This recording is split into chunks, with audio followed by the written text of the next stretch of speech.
It seems like there are a million different weight loss tips out there, with pretty much everyone in the weight loss industry giving their own advice as to how to lose weight. But what these people fail to realize is that everyone's life is different and everyone is in different circumstances. What might work for one person might not work for another. Therefore, how do we know if these tips are practical or not? How you guys doing? My name is Matt, and today I'm going to be talking about different weight loss tips and advice that I have heard over the internet. Like I said, it seems that there are many people giving their own input on how to lose weight. But why is it that the obesity rate in America is still so high? If it were as easy as just cutting your calories or moving more, I feel like this probably wouldn't be the case, right? So today I'm going to be going over the Mayo Clinic's 6 tips on how to lose weight. Because while a doctor can tell you that you need to just eat less calories and move more, do whatever it is to lose weight, it's very different when you take in life circumstances when trying to implement these things. So the first tip is to make sure that you are ready. Personally, this is my least favorite tip. In my 21 years of life, I've realized that life is not going to wait for you. And I understand we are all in different circumstances. You might be a college student who's in the middle of finals week. You might be a single mother working 2 jobs just to support your family. There are different reasons as to why you may or may not be able to lose weight, and these are all valid. That being said, life is not just going to stop for you. This is why I believe that it is important to start even when you're not ready. Personally, I have been trying to make small changes during my weight loss journey, not eating out as much, maybe walking a little bit more. These are all different types of things that you can do yourself that will help you lose weight in the long run. And it's stuff that has helped me as well. The next point is to find your inner drive. Now, I think this is one of the better tips. This is not necessarily something that costs money or time like many of these other things do. It's just something that you can do yourself, and I'm not going to pretend that I am a guru on how to find your inner drive. That's something I've personally struggled with, especially with consistency. There are a lot of factors, especially in the US, that can restrict your ability to lose weight.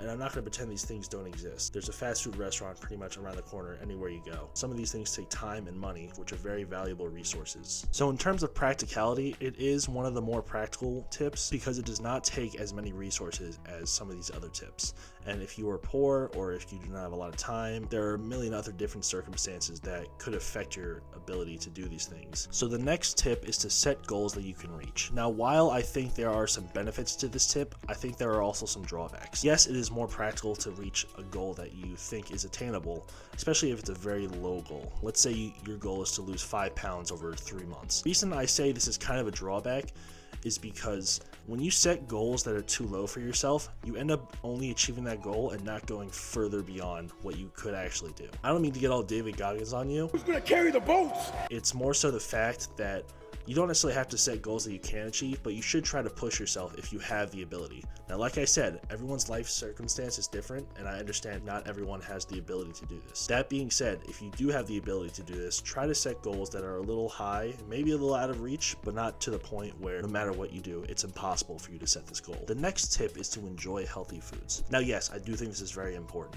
The reason that I fall off the bandwagon a lot is because I get foods that are decently healthy, but I just hate. It eventually makes me not want to eat the food that I cook, and then I go to a convenience store or a fast food restaurant in replacement of the healthy food that I cooked. While it is important to enjoy the healthy foods, I understand this is not necessarily attainable for everyone. There is a concept called a food desert in which you are in an area that you are not able to feed everyone in your household appropriately, and this is something that many Americans and people around the world face. And I'm not going to sit here and pretend I have the answer to this, because I don't. That would take a major realignment of the system that we have in place and where we allocate funds in the US. So in terms of practicality, it really depends on your situation. Some people, it is practical to meal prep every week or just to cook every day if that's something that's easier for you. But for some people who don't have time or money, it's easier just to go to McDonald's and get a burger and fries for your kids and for yourself because it can be cheap and it's something that is fast and easy. The next tip is to get active and stay active. Now, something I really enjoy that this article points out is that you don't necessarily need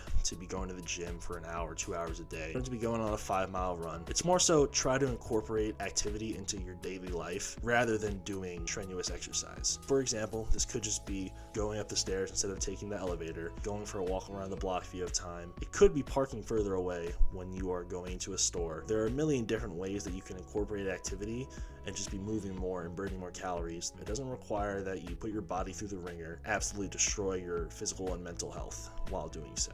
Now the last tip is to change your mindset. This is honestly one of my favorite tips within this whole list because it is one of the most practical things to do. Like I said before, this is not something that takes a whole lot of time or money. Sure, you could go into a course, and spend time and money learning how to change your mindset.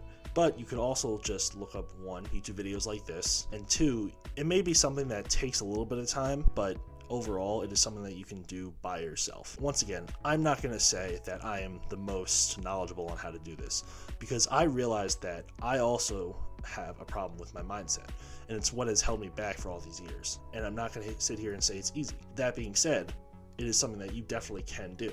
And I think it is important because this is how we have the lifestyle change instead of just the quick fix that makes us gain weight back all the time. One thing that was not mentioned in this article was the idea of intermittent fasting. This is something that many health experts are starting to realize may have some health benefits. If you want to learn more about intermittent fasting, make sure to watch my video right here. And I promise you, you will learn a lot more about intermittent fasting.